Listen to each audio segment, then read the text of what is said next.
자, 그 다음에 우리가 볼 게 요 스톰입니다. 스톰. 스톰은 어떻게 보면 최초의 빅데이터 스케일 아웃을 하는 병렬 처리 스트림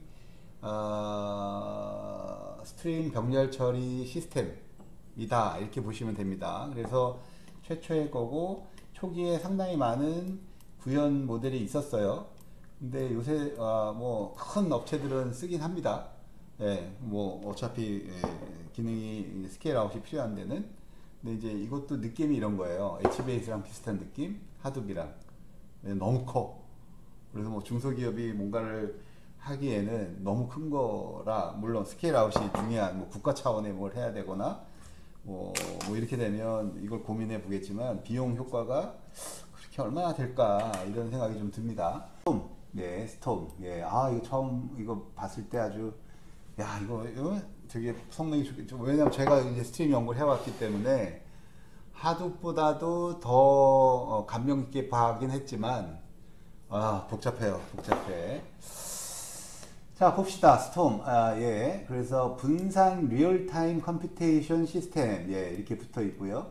그래서 요 사람 트위터에서 만들어진 거고, 프리 오픈 소스면서 데이터의 언바운드된 데이터 스트림을 처리하는 거다. 무한히 엄청나게 발생하는 데이터 스트림 처리하는 거다. 그리고 비슷한 MR과 비슷한 형태의 기능을 갖고 있다. 그죠? 하둡에서 MR이라면 스톰에서는 이와 유사한 기능을 하게 됩니다. 근데 이제 MR은 디스크를 중심으로 맵하고 리듀스하는 거예요. 그래서 이제 무겁다는 얘기를 하는 건데, 그 MR을 대체하는 스케일 아웃 방법이 스톰에서 만들었는데 뭐 특별한 거 없습니다. 에스퍼랑 똑같이 인풋 들어온 거를 그냥 메모리에서 처리해서 아웃풋 내보내는 거예요. 근데 그거를 병렬 프로세스들을 관리해 주는 거죠. 에스퍼는 그 병렬이 안 됩니다. 자, 그래서 이 스톰의 특징은 스케일러빌리티예요. 당연하죠. 그 하둡 기반의 모든 빅데이터 시스템들은 스케일 아웃을 합니다. 그러니까 우리가 용산에 산 PC들을 10개에서 잘 돌면 그걸 100개, 1000개, 뭐 10,000개씩 늘려도 문제가 안 되는 거예요.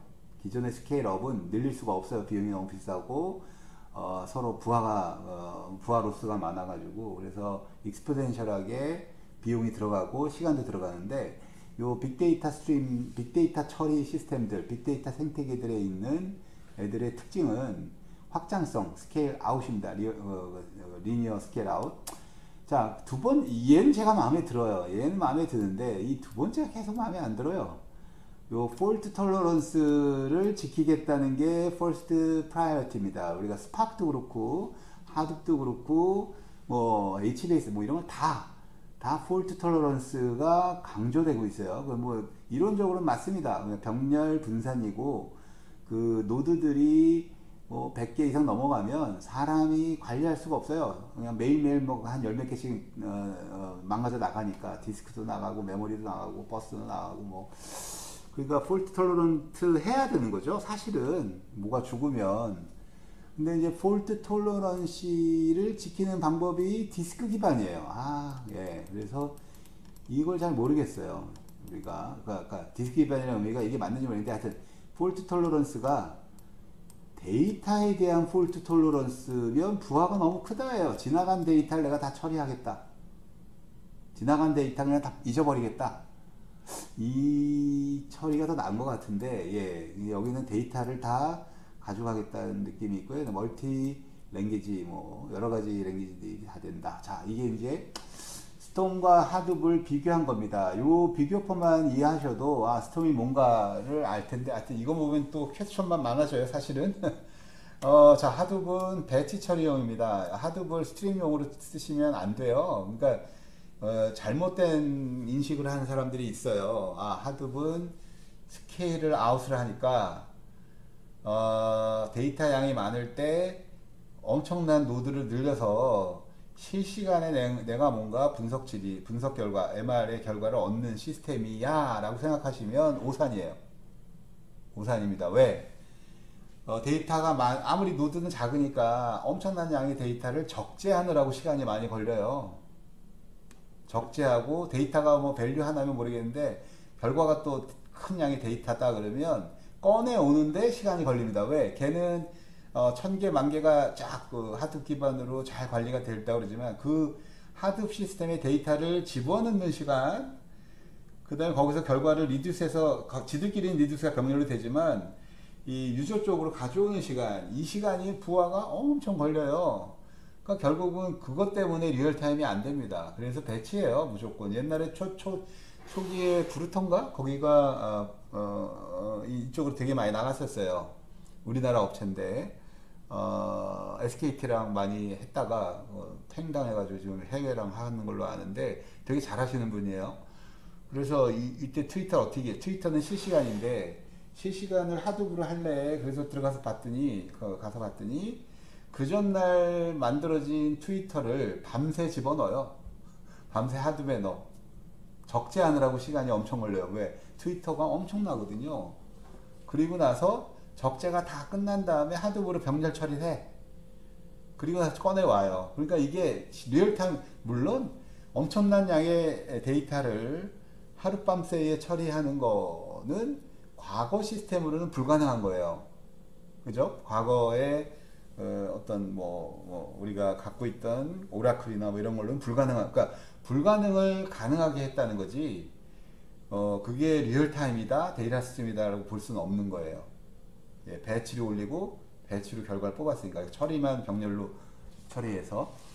그래서 과거에는 못했던 거를 배치로 처리한 게 하드비고요. 그리고 이게 스트림이다 그러면 트위터 같은 경우는 누군가가 세계적으로 누군가 써 트위터를. 그럼 그거를 아까 엘리베이터처럼 기다리게 하지 말고 그냥 에스컬레이터 좀 계속 처리해야 돼요. 들어오는 대로. 그게 스트림입니다. 그래서 큰 차이예요.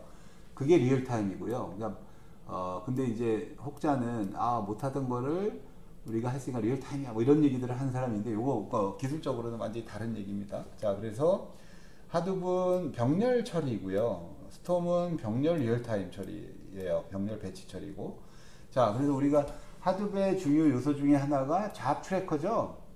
잡 트래커는 뭔가 여러 개의 병렬 처리하는 워커들을 코디네이트하는 여러 개의 워커들을, 이게 타스크가 하나의 PC에서 도는 거잖아요. 하나의 데이터 샤딩된 거에 대해서. 그런 데이터 샤딩이 100개의 노드에 돼 있다. 그럼 그거를 동시에 하나의 잡 트래커가 이걸 관리하는 거잖아요. 그래서 병렬성을. 이거 뭐 잊어버렸을지 모르겠는데, 타스크가 하나의 노드에서 수행되는 하나의 데이터 파티션에 대해서 수행되는 거고, 이 타스크를 관리하는 게 타스크 트래커고, 그러면 우리가 100개의 노드에 100개의 타스크를 병렬로 돌린다 그러면 각각의 노드에는 타스크 트래커가 깔리고, 그리고 그 다음에 마스터 노드에 이 잡 트래커가 100개의 타스크 트래커를 관리하는 거죠. 이렇게 지금 하드비 구성이 돼 있습니다. 그럼 요거 기억하세요. 이게 초반에 했기 때문에 잊어버리시면 안 되고, 요거를 그대로 매핑한 게 사실은 잡 트래커는 님버스라고 부르고요. 잡 트래커는 그렇다는 얘기는 내가 뭔가 워커들을 똑같은 로직을 도는, 이게 지금 이게 데이터 샤딩의 기본입니다. 병렬이니까 데이터 샤딩을 잊지 마세요. 요거 자꾸 잊어버리면 헷갈려요. 데이터 샤딩이 스케일아웃의 기본이에요. 데이터 병렬 처리에. 그러면 스톰은 어떻게 하냐? 엄청난 양의 데이터 스트림이 들어오면 그거를 샤딩을 해요. 리얼타임에 뭐 윈도우에서 자르거나 뭐 이런 느낌인데, 그걸 잘라서 그걸 워커라고 그래요. 그 타스크를 워커라고 그럽니다. 그러면 각각의 스트림, 하나의 스키마에서 발생되는 엄청난 양의 트위터다 그러면 트위터에서 발생하는 엄청난 양의 SNS들을 각각의 노드가 실시간에 수행할 수 있는 만큼 잘라서 워커가 그거를 관리해요. 그러면 내가 노드가 100개야. 그럼 100개의 워커에 돌겠죠, 병렬로. 그러면 각 워커에서 워커 로직이 잘 도는지를 보는 게 슈퍼바이저입니다. 그죠? 그러면 이 슈퍼바이저들을 관리하는 게 님버스예요. 예. 그런 구조를 갖고 있다, 이렇게 보시면 돼요. 그래서 새로운 용어지만 이렇게 매핑이 된다라고 보시면 하드를 이해하신 분들은 스톰을 빨리 이해합니다. 근데 단 제약 조건이 하둡은 디스크에 저장되어 있는 거를 처리하는 거고, 스톰은 메모리 내에 있는 걸 저장하는 겁니다. 우리가 리얼타임 DBMS는 인메모리에 있는 거거든요. 예, 그래서 그렇게 보시면 되고, 그 데이터의 위치만 그렇게 보시면 됩니다. 자, 그래서 여기까지가 이제 하둡하고 비교해보면 대충 느낌이 있으실 거예요. 근데 이제 우리 데이터 샤딩을 했기 때문에 그걸 잊지 마시고, 뒤에 보면 되게 심플해요. 근데 그게 노드 하나가 수천 수백 개의 워커가 있는 거예요. 예. 자, 그러면 하둡에서는 우리가 이제 처리 방법을 비교해 보면 두 개의 파이프라인이 있습니다. 이 하둡에서는 맵과 리듀스, 그죠? 그러니까 맵하고 리듀스하고 또 맵하고 리듀스하고 뭐 이런 식으로 뭐 우리가 어떤 처리가 쫙 진행이 된다고 그랬잖아요. 그래서 결국은 이게 맵을 하면 어펜드에서 맵 만들고, 리듀스도 어펜드, 그래서 이게 맵 할 때마다 디스크에 쓰고, 리듀스 할 때마다 또 결과 쓰고, 이렇게 셔플링 하고, 이런 게 지금 하둡이 병렬 처리하는 방법입니다. 그러니까 시퀀셜 리드를 해야 되니까 디스크를 가장 효율적으로 쓰려면 랜덤 어스케스를 하면 디스크 그 암이 기계적인 움직임 때문에 리스폰스 타임이 안 돼요. 제일 좋은 거는 시퀀셜하게 처리하는 겁니다. 그러면 그 디스크에 플래터가 이렇게 도는 순서에 따라서 그냥 처리가 쭉 진행되니까 스캔하는 거죠. 그게 맵 리듀스예요. 그거를 그대로 이용하겠다가 디스크 기반에서의 처리고요. 근데 이제 스톰 같은 경우는 뭐 어차피 스트림 자체가 계속 들어오는 거라 스캐닝을 하는 것처럼 느껴질지 모르지만 메모리 내에서 하겠다라는 거고, 이제는 그게 다양한 멀티 스테이지, 그게 꼭 맵 리듀스로 구성이 안 돼도 좀 더 자유롭습니다. 왜? 메모리이기 때문에 랜덤 액세스도 가능하고 꼭 시퀀셜하게 처리할 필요는 없는 거예요. 그렇지만 자연스럽게 크게 보면 스캐닝 하는 것처럼 보이죠. 왜? 스트림이 쑥 지나가니까. 그러니까 이런 거죠. 기계적인 암이 플래터를 지나가는 게 아니라 데이터 자체가 스트림으로 발생하기 때문에 그냥 그걸 한 번 보고 끝낸다는 거예요. 그 데이터 스트림은 무조건 한 번만 보고 처리해야 됩니다. 네, 그래서 뭐 그런 느낌이 비슷하지만 완전히 다른 얘기다, 이렇게 보시면 되고요. 그래서 얘는 저장 공간이 필요합니다. 하드 파일 시스템 디스크로. 왜? 디스크를 중심으로 MR이 계속 일어나니까 스캔이 라이트 하는 스캔, 리드 하는 스캔, 이런 식으로.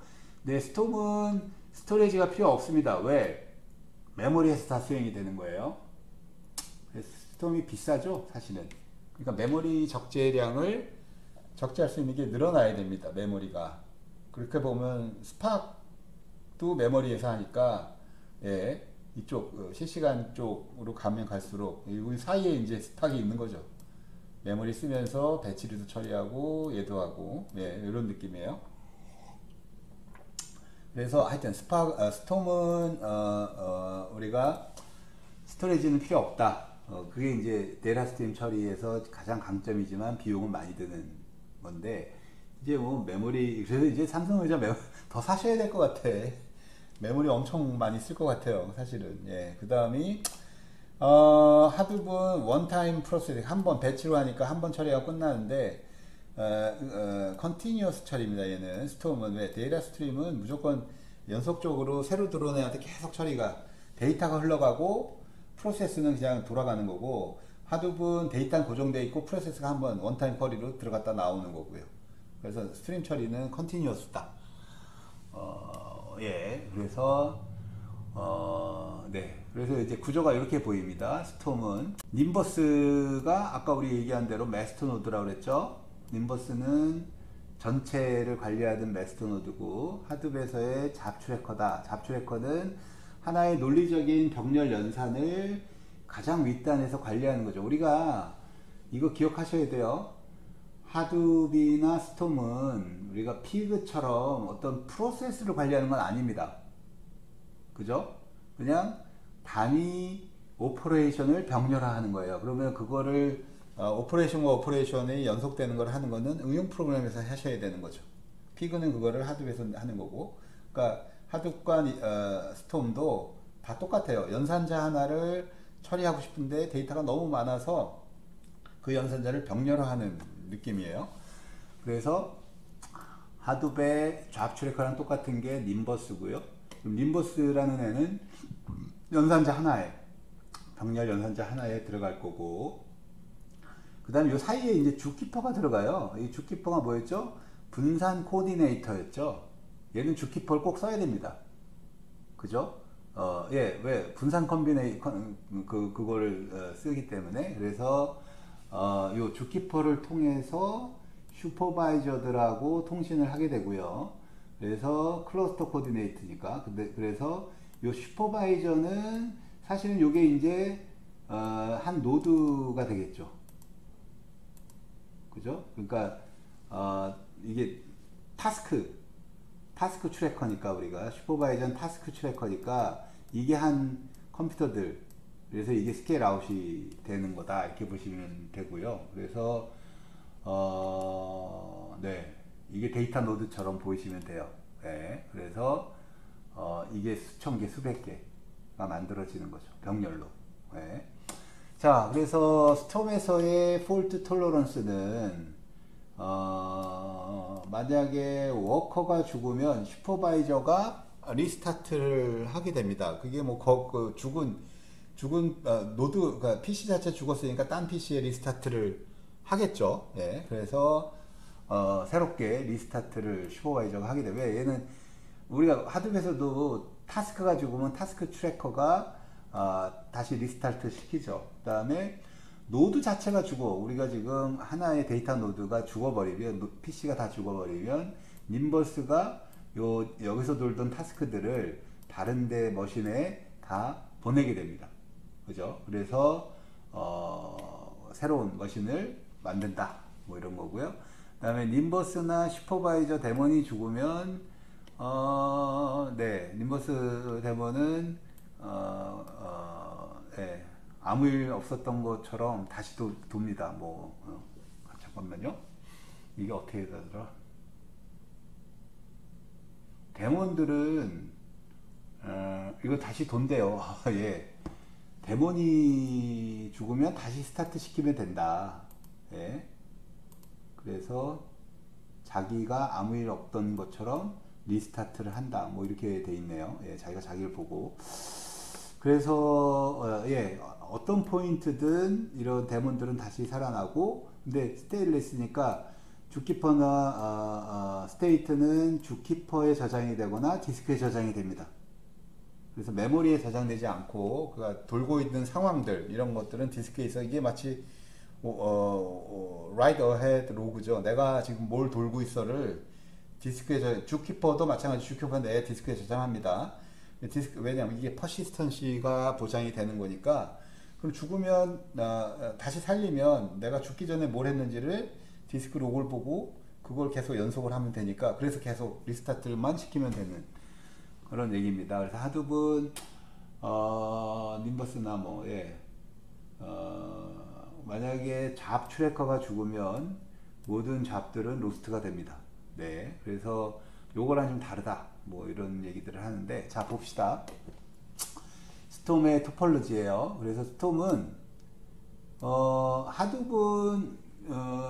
하둡은 MRU에서 되게 똑같이 그 데이터 샤딩되어 있는 데이터들이 100개로 되어 있다. 그럼 100개가 마치 군사처럼 똑같이 맵하고 똑같이 리듀스하고 똑같이 맵하고 똑같이 리듀스, 이렇게 되는데, 요 스톰은 데이터들이 흘러가는 거예요. 그래서 이렇게 토폴로지 형태로 연결이 됩니다. 스파우트와 볼트라는 두 개의 워커로.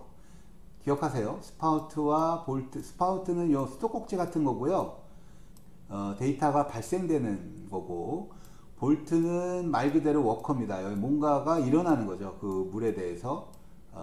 그래서 요게 이제 어떻게 보면 하드웨어 워커인데, 그게 두 가지 유형으로 구별이 됩니다. 이게 베이스트림처럼 보면 되고요. 요거는 연산자 노드처럼 보면 돼요. 실제로 작업은 여기서 다 일어나요. 여기서 얘는 그냥 데이터가 나오는 꼭지를 지정한 거다, 이렇게 보시면 되고, 아까 우리 여기 표에서도 예, 이게 타스크는 하드웨어에서 그냥 제너럴은 타스크예요. 맵하고 리듀스 타스크. 얘는 그냥 워커라고 해서 두 가지 유형이 있다라고 그랬죠. 스파우트와 볼트. 그래서 그런 형태로 돼 있는데 이들이 이렇게 커넥션이 돼 있어요. 이게 네트워크라는 의미가 이게 소켓으로 연결된 겁니다. 결국은 내가 누구한테 보내고 누구로부터 받는지가 이미 소켓으로 만들어져 있어요. 이 토폴로지를 정의하셔야 돼요. 이 프로그램 내에서. 네, 그렇게 돼 있습니다. 그래서 이게 결국은 볼트는 이게 하나의 이게 아까 우리가 여기서 보면 슈퍼바이저들이잖아요. 그래서 여기에 결국은 여러 노드의 병렬성이 이렇게 드러나는 겁니다. 여기가 이렇게 보시면 돼요. 이거 지금 되게 헷갈려요. 처음에 보면. 그러니까 이렇게 병렬이 일어나는 게 아니라 이게 지금 하나의 데이터 소스예요. 그러면 이게 엄청난 양인 거거든요. 이게 스키마예요. 여기도 또 다른 스키마입니다. 아까 얘기한 대로 이게 주식, 이건 뉴스, 뭐 이러면 이게 의미적으로 다른 꼭지죠. 스톡 꼭지예요. 근데 이들이 발생하는 양이 엄청나게 커서 병렬 처리를 하느라고 스톰을 만든 거고요. 그럼 얘가 일로 한 군데 갔다는 얘기는 이게 다 워커들이에요. 이게 병렬로 받아서 병렬로 쏴준다는데 이게 똑같은 형태로 가는 거니까 이렇게 간단한 토폴로지로 표현한 거지만 각각의 노드가 여러 컴퓨터로 구현될 수 있다는 겁니다. 그러면 이거 하나당 우리가 님버스가 붙게 되는 거죠. 이게 잡이니까. 예, 요거만 이해하셔도 이게 되게 헷갈려요. 이거 잘 모르시면 이게 병렬이니까 데이터 샤도가 그냥 이렇게 볼트 단위로 데이터 샤딩이 도는 거야. 이렇게 되면 이게 안 맞죠. 뭐가 똑같은 데이터 샤딩이 돼 있는 거는 스키마가 하나인데 파티션이 돼 있는 건데 볼트가 그 데이터 샤딩 하나를 한다. 그래서 이렇게 병렬이 일어난다. 이렇게 잘못 이해할 수 있어요. 근데 그게 아니에요. 이런 토폴로지는 어떻게 보면은 우리가 피그에서 프로세스 토폴로지입니다. 그거를 프로그램상에서 정의를 하는 거예요. 네. 그리고 여기에 병렬성들이 다 있다. 이렇게 보시면 되겠어요. 자, 그래서 스파우트는 계산들 위한 스트림들의 소스고요. 그러면 이걸 큐잉을 해서 보낸다. 그래서 뭐 트위터의 내용을 읽어가지고 보내는 것처럼 우리가 스톰인데요. 스톰. 그래서 스톰의 스파우트와 이게 스톡꼭지 떨어지는 거고 볼트 하면 번개죠. 번개. 그래서 스톰이 그런 용어로 이제 쓴 것 같아요. 그래서 여기에 스파우트는 말 그대로 여기 지금 아이콘에서 보듯이 이게 물꼭지예요. 그러니까 스트림이 만들어지는 꼭지. 스키마가 다를 때마다 스파우트는 다른 애를 정의합니다. 그래서 여러 개의 병렬로 스파우트가 존재할 수도 있습니다. 그래서 리드하는, 그러니까 여기는 뭔가 처리하는 게 아니라 데이터가 들어오는 브로커고요. 그래서 트위터 같은 어떤 데이터 제너레이터 쪽에 들어오는 애를 리슨하고 있다가 그거를 스톰 내부로 분산시켜주는 그런 역할을 합니다. 그래서 그다음에 이제 반대로 볼트는 그러니까 스파우트와 볼트가 있는데 볼트는 실제로 여러 개의 인풋 스트림을 받아. 이게 오퍼랜드예요. 이게 연산자니까 볼트는 연산자니까 연산자가 바이너리 연산자다 그러면 스트림을 두 개를 받아야죠. 그 다음이 뭐 터널이다 그럼 세 개 받아야 되고, 그럼 얘는 볼트는 데이터 샤딩된 이게 이 안에서 이렇게 샤딩이 되니까 여기서 받아서 병렬로 쫙 처리해주는 그런 역할입니다. 그래서 그 다음에 또 아웃풋 스트림도 여러 개. 여기 이제 하나만 보여줬는데 여러 개. 그러니까 이제 색깔이 다른 이유가 여기 내에서 뭔가 처리, 집계도 하고 뭐 결합도 하고 뭐 이럴 수도 있으니까 다른 형태의 것들이 나가게 되고요. 그럼 볼트 내에서 수행되는 연산이 뭐냐? 필터. 그냥 계속 스트림에서 필터는 되게 중요합니다. 그러니까 뭐 불필요한 애들을 먼저 제거하고 처리하는 게 처리 속도가 좋으니까 뭐 디스크도 마찬가지지만. 자, 그 다음이 여기서 또 애그리게이션, 그룹 바이 민, 맥스 뭐 이런 것들이 다 여기서 수행되고요. 그 다음에 조인, 우리가 티피컬하게 데이터 조인들, 이것들이 이제 서로 다른 레코드들을 연결하는 그런 형태가 되겠고, 또는 여기서 이제 DB를 커넥트 할 수 있습니다. 여기서 이렇게 디스크에 DB를 커넥트 한다는 얘기는 이 안에서 내가 수행하고 있다가 프로파일링이나 뭔가 롱텀으로 퍼시스턴트하게 데이터를 저장해야겠다. 그러면 얘가 지금 보시면 알겠지만 이게 다 PC예요. 볼트가 여러 개의 PC로 있는 거니까 다 디스크가 안에 있습니다. 없는 게 아니에요. 예, 디스크가 다 있고요. 데이터 쓰는 거는 뭐 일도 아니죠. 그 다음에 user define 펑션을 여기서 수행할 수도 있다. 그래서 사실은 이 볼트를 구현으로 들어가서 보면요, 껍데기만 있는 것 같다는 느낌이 있습니다. 그래서 거의 거기 코드를 다 짜셔야 돼요. 거의 user define 함수로 되게 자유롭긴 하고요. 내 맘대로 모든 걸 다 할 수 있습니다. 예, 그래서 근데 보면 이렇게 막 뭐 연산자 기반으로 꼭 할 수는 필요는 없는데 이런 것들 다 짜주셔야 되는, 그러니까 틀만 있다. 이렇게 보시면 더 될 수도 있어요. 그러니까 이게 병렬로 오가나이즈 돼서 분산 병렬로 처리될 수 있는 틀이 스톰이지, 스톰이 뭔가 엔진으로 내부에 빌트인으로 뭔가 많이 하는 거는 그런 것들이 다 사용자가 짜줘야 되는 그런 상황입니다. 자기의 언어가 없어요. 그래서 자바로 다 짜주고 뭐 이렇게 되고, 틀 내에서 그 클래스들, 이 틀을 유지하는 클래스들을 사용해서 짜주는 게 어떻게 보면은 코드가 되게 많아지는 그런 역할이 됩니다. 자, 그래서 그게 볼트예요.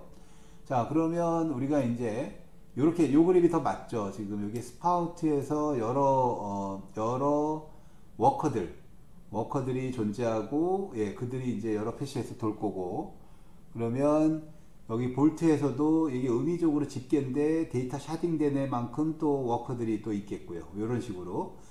그래서 어떻게 보면 네트워크 토폴로지 형태로 하나 이상의 워커 프로세스들이, 이게 지금 결국은 이게 메타 토폴로지고요. 그들이 연결되어 있는 애들이 이제 워커끼리 연결되어 있는 것처럼, 인스탄스들이 쫙 연결된 것처럼 뷰를 생각하시면 됩니다. 네, 그래서 지금 볼트와 스파우트의 토폴로지가 계속 워커끼리 리플리케이션 된 느낌. 그래서 여기 지금 예제를 보면 300개의 50개의 워커를 300개에 넣었다 그러면 6개씩, 6, 5, 30이니까 6개씩 각각의 워커가 익스큐션 한다, 이렇게 보시면 돼요. 30개의 그 스파우트나 뭐 이런 것들, 뭐죠? 볼트가 300개다 그러면 50개의 워커에다 넣겠다 그러면 노드에, 그러면 6개씩 자기가 처리하면 된다. 근데 이런 거를 유저가 신경 안 써도 됩니다. 얘는 그게 이제 우리가 틀이죠, 틀. 예, 그래서 로직만 만드시면 된다. 그래서 여기서 보면 요게 이제 타스크들이고 워커들이고, 예, 이렇게. 그러면 지금 투플들을 어떻게 두 개의 컴포넌트에 보내느냐, 그러면 이제 기본적으로 셔플 갖고 해요. 우리가 MR 할 때도 결국은 물리적으로 분리된 PC 컴퓨팅 유닛들, 그러니까 데이터는 샤딩이 돼 있고, 그 샤딩된 애를 처음에 로딩을 맵을 할 거고, 그거를 다른 리듀서에 보낼 때는 우리가 셔플을 했죠. 그죠? 랜덤 셔플을 하거나 뭐 밸류를 통해 가지고 똑같은 애가 절로 가게, 똑같은 키워드를 가진 애가 똑같은 리듀서에 가야 카운트도 하고 워드 카운트하고 뭐 이랬으니까, 이게 결국은 이게 셔플하는 게 프로세스와 프로세스 간의, 아까 노드와 노드 간의 데이터 커뮤니케이션 메커니즘이에요. 그죠?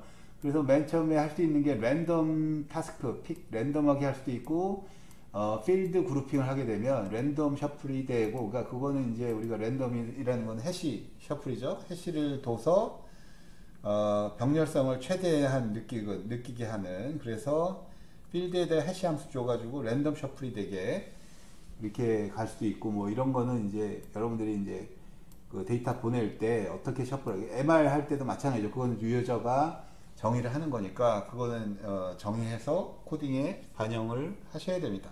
네, 그래서 예, 셔플하고 뭐 그래가지고 같은 값이 같은 볼트에 가게끔 그렇게 셔플을 하셔야 됩니다. 자, 그래서 예제가 나오는데 코드 보면 너무 복잡하니까 관심 있으면 가서 보시면 되고요. 이 스톰을 쓰는 데는 꽤 있습니다. 예, 이거는. 그래서 초창기 Enterprise Wide Security Management ESM이라는 게 있는데요. 사실은 이건 보안 얘기예요. 보안 얘기인데 우리가 컴퓨터 로그 가지고 컴퓨터 시스템, 서버, 네트워크 보안 뭐 이런 것들을 과거에 많이 해왔죠. 대표적인 게 침입을 방지하는 Intrusion Detection 시스템, 침입 탐지 시스템이에요. 이게 90년대에 되게 많이 하다가 요게 탐지로 안 되겠어. 그래서 Intrusion Prevention 시스템, IPS, 그래서 Prevention 시스템. 그래서 누군가 침입한 다음에 침입을 탐지하는 게 아니라 침입을 막겠다. 그래서 네트워크단에서 막겠다. 그래가지고 나온 게 IPS입니다. 그럼 이게 네트워크 뭐죠? 네트워크 로그들을 보고 이게 지금 스니핑이나 뭐 IP 스니핑이나 뭐 이런 것들 그게 이제 룰이 있어요. 몇 개가 그 카테고리를 둬서 그와 같은 어떤 특정 IP 외부 IP가 어떤 비헤이비어를 보면 특정 비헤이비어를 매치하면 그게 침입을 트라이 하는 거야 라고 룰을 넣습니다. 얘들은 룰을 넣어서 그 네트워크 스위치에서 들어올 때 그 룰이 매치가 됐냐 안 됐냐 보고 자동으로 차단하는 그런 게 IPS예요. 그래서 지금 뭐 대부분 깔려 있습니다. 근데 이게 문제가 뭐냐면 룰이 계속 늘어나요. 맨 처음에는 뭐 수십 개였다가 이제 수백 개, 막 수천 개 되니까 이 네트워크 단에서 얘도 안에 이제 컴퓨팅 프로세스가 있는데 그 룰 매치하는 단순한 애들이 여기 인베딩 돼 있는데요. 그 부하가 너무 크다 보니까 네트워크 패킷을 그 밴드위스를 다 못 쓰는 거예요. 들어오다가 그 필터링이 이걸 룰을 너무 강하게 정의하면 오인이 돼서 올바른 패킷도 안 들어오게 하고 너무 느슨하게 하면 침입이 되고 뭐 이런 문제가 계속 생깁니다. 그래서 그거를 2000년대 뭐 해가지고 요게 이제 ESM이라는 게 요건 이제 빅데이터 쓴 건 아니죠. 단위 퍼실리티 퍼리퍼럴 여기에서 이제 구현을 했는데 네트워크가 계속 커지다 보니까 로그도 많아지고 그래서 이거를 디스크 기반으로 하면 리얼타임에 못 막으니까 이때 이제 그 스톰을 쓰게 됩니다. 리얼타임으로 막겠다. 그래서 리얼타임 데이터 로깅 시스템이 에이전트로 들어와서 로그가 들어오면 계속 이거는 이제 통합이니까 이게 네트워크 로그도 되고 서브 로그도 되고 뭐 다 뭐 출입 로그 이거 지금 방화벽인데 출입 로그 이거 물리적인 보안 뭐 이런 것도 다 하나의 ESM에 넣어서 전체적인 시큐리티를 관리하는 그런 거를 우리가 스톱으로 구현해 본다. 그게 이제 예제 케이스, 유즈 케이스로 하나 나온 게 있어요. 그래서 요게 이제 메인 로직입니다. 뭐 블랙 시그네처 아이디 지금 들어오는 애에 어택 카운트 뭐 그래서 요게 이제 실제로 지금 어택이 의심되는 애고 룰 하면 실제로 어떤 특정 비헤이비어 뭐 연속해서 IP가 어떤 이런 거죠. IP 포트를 그 서버의 IP 포트를 계속 스캐닝해. 포트 스캐닝이잖아요. 그게 이제 침입하기 위한 전조입니다. 전조. 포트가 열려 있는지 쫙 보는 거예요. 나랑 통신 가능한지. 그런 걸 하게 되면 그런 거가 이제 룰로 들어가 있는 거예요. 포트 스캐닝을 하냐, 뭐 여러 가지 뭐 저는 이게 전공이 아니지만 하여튼 뭐 패스워드를 계속 바꿔가지고 똑같은 걸 계속 트라이 하냐, 뭐 이런 거예요. 그래서 그게 룰. 그럼 리드 로그는 실제로 네트워크 로그들 또는 서버 로그들이 리드가 되는 거죠. 그래서 이제 이런 것들이 이제 들어오면 자, 이제 그런 게 있다고 가정을 하고 ESM에서 요 스톰을 어떻게 구현을 하느냐, 그 얘기입니다. 개념적인 거니까 그냥 한번 재미로 보세요. 프리로드는 이게 실시간 로드가 아니에요. 이건 지금 유즈 케이스니까 누군가가 이렇게 설계를 해봤다 입니다. 그래서 프리로드란 그냥 시그네처와 룰을 로딩해라. 얘는 실제 스트림이 아니에요. 룰은 룰셋이고요. 시그네처는 그들 간의 어떤 의미적인 그 포트의 의미나 뭐 이런 것들을 얘기하는 겁니다. 그래서 시그네처, 뭐 패스워드, 뭐 이런 거고요. 그다음에 룰 아이디에 뭐 에이전트, 뭐 IP 뭐 이래가지고 룰 해놓은 건데 하여튼 이거는 그냥 그 뭐죠? 그 IPS의 전문적인 어떤 거다. 근데 기본은 그거예요. 내가 미리 룰을 정해놓고 그 룰에 따른 내 현재 상황, 시그네처는 내 네트워크 환경에 대한 얘기이고요. 실제로 스트림은 요 놈입니다. 로그 데이터. 그죠? 여기 아까 요 놈이에요. 리드 로그. 그래서 요게 이제 백보드에 붙을 수도 있고 전체에 우리 네트워크에 이너 네트워크에 들어오는 애들을 다 로그 데이터를 다 묶어가지고 이쪽에 집어넣는 거죠. 그럼 엄청난 양이죠.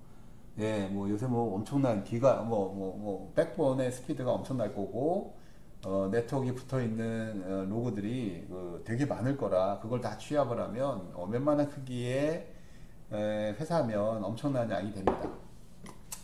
그럼 그걸 하나의 로그로 받아서 여기 지금 스파우트를 하나 정의하고 이게 단순한 거예요. 그러니까 간단한 거. 스파우트 하나를 정의한 거예요. 로그 하나에.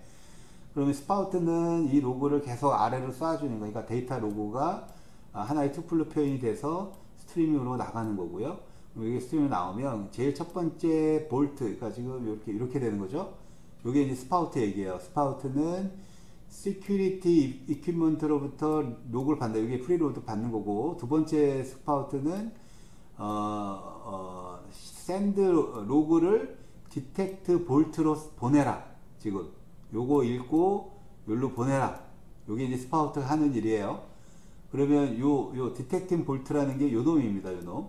그럼 골로 보낸다는 얘기는 스파우트가 여러 개의 우리가 그 워커들로 구현이 되겠죠. 왜? 데이터 샤딩이 돼야 되니까.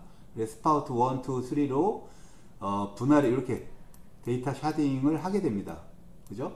그러니까 지금 4개만 했는데 일반적으로는 막 수천 개, 수만 개 될 수 있겠죠. 그러면 그렇게 되면 이게 디스조인트로 지금은 로그들이 나뉘어서 그래서 얘한테 연결되어 있는 애가 지금 요쪽이 볼트 넘버인데 얘는 얘죠. 디텍팅 볼트.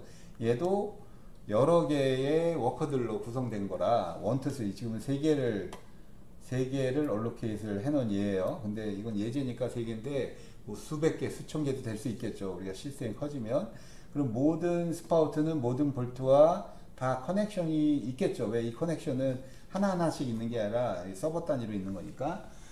그러면 자기 거를 다 보내고 여기도 다 보내고 뭐 이런 형태로.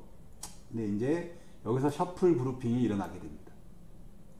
길은 있지만 레코드를 모든 애를 브로드캐스팅 하는 건 아니에요. 얘가 스파우트를 읽어봤더니 지금 볼트 1에서 해야 되는 거, 2에서 해야 되는 거, 룰 아이디별. 그러니까 지금 뒤에 나오지만 볼트별로 룰 아이디가 다른 애들을 가져가게 됩니다. 이렇게 보면 지금 일단 보냈다고 치면 그러면 이게 여기서 여기로 보내는 거 여기서 하는 일 없어요. 그냥 쫙 보내는 거예요. 셔플링으로. 그러니까 랜덤 셔플링을 하든 그래서 보냈어.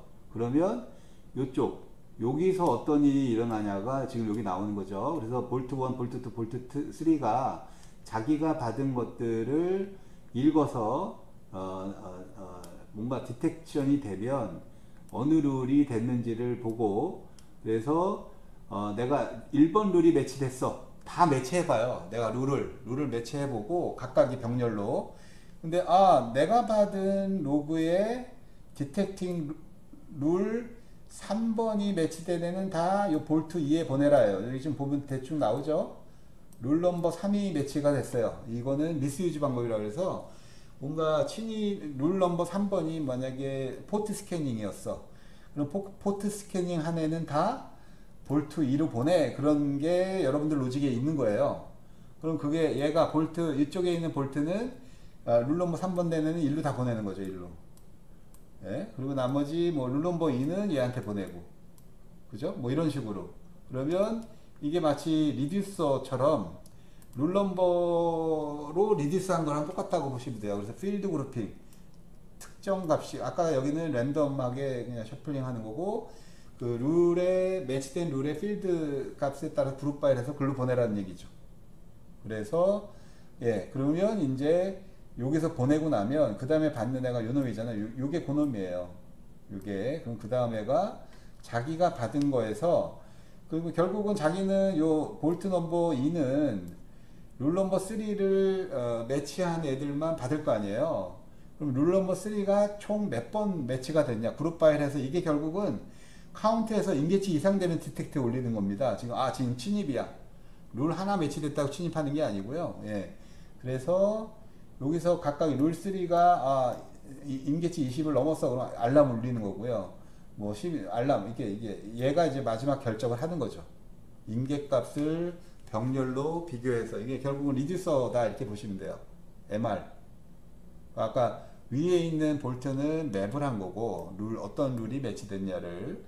그 다음에 밑에 있는 애는 리듀서로 룰별로 그걸 모아서 같은 볼트에, 그래서 실제로 발생한 매치된 룰들의 숫자, 각 룰별로 그걸 찾아서 임계값이 넘어갔다면 알람을 울리고 아니라면 무시하는 거죠. 예, 그래서 그게 끝나면 이제 그냥 뭐 외부로 그냥 간다, 뭐 이렇게. 요게 이제 IPS를 볼트로 구현해 보는.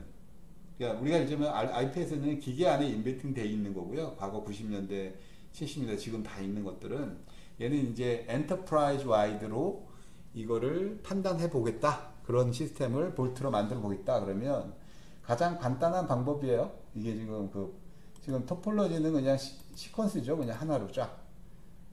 그렇지만 병렬 처리가 단계적으로 되는, 그래서 이런 식으로 스톰을 쓸 수 있다 라는 예제입니다.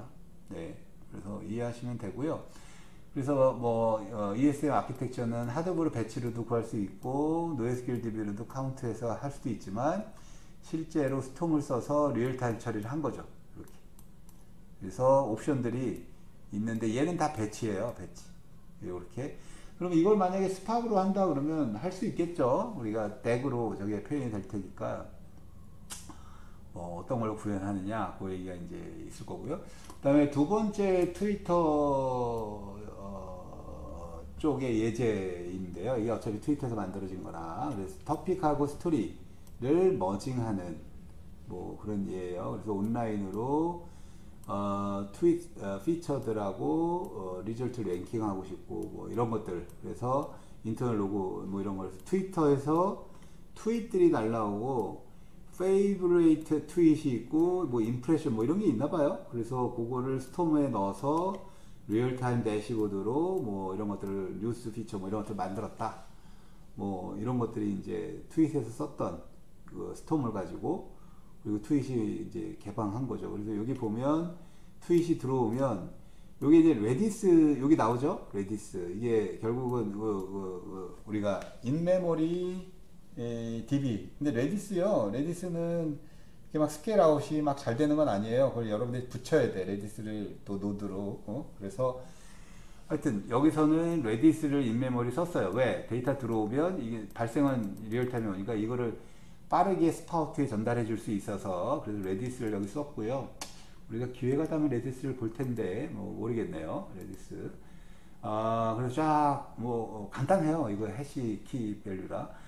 그러면 여기 트위터에서 스파우트가 그걸 읽어서 자기 거 쫙 해가지고 셔플 해가지고 분산시켜서 메시지를 꺼내는 볼트한테 넣어놓고, 또 셔플 해가지고 해시 볼트에 넣어놓고, 그 다음에 롤링 카운트, 그러니까 계속 스트림에서의 카운트 변화를 필드 해시를 해서 롤링 카운트, 지금 지속적인 카운터를 하고, 그거에 따라서 필드 해싱을 해서 랭킹을 매깁니다. 카운트 값에 따라서.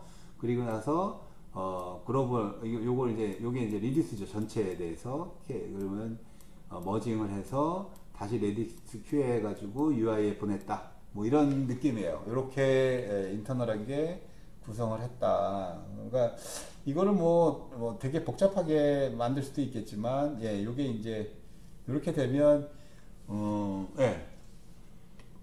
요게 스톰을 써서 대체적으로 큰 덩어리를 하는 건데, 사실은 병렬은 이 노드들이 다 병렬인 거죠. 그죠? 그리고 이게 지속적으로 데이터가 들어오니까 파이프라인처럼 쫙 처리가 되는 그런 형태로 구현이 된다 라고 보시면 됩니다.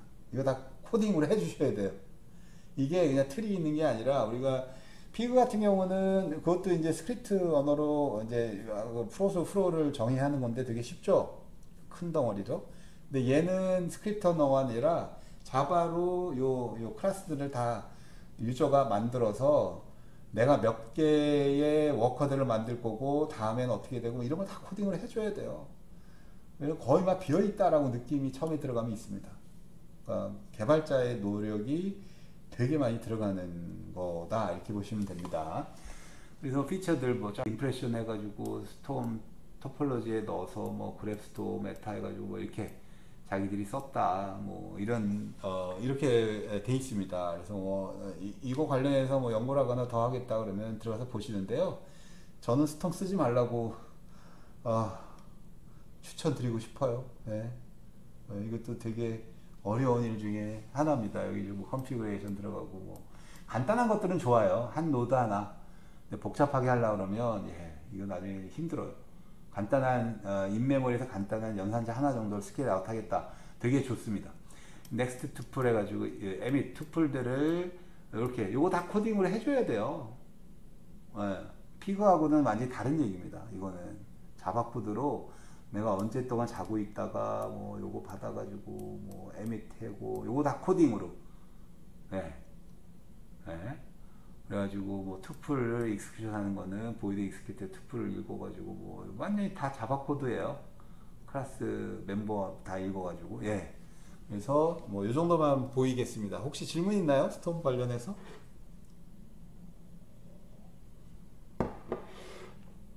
스톰은 여기까지. 그래서 대충 그 강의만 들어도 그 오픈소스들 지금 빅데이터 쪽에 어떤 차이가 있는지는 아마 아실 거예요. 그것만 아시면 됩니다. 이건 뭐 외울 것도 아니고요. 그래서 여기 보면 볼트 쪽에 코드 방법들 뭐 클래스 볼트 넣어가지고 하는 거고요. 자, 스톰은 여기까지.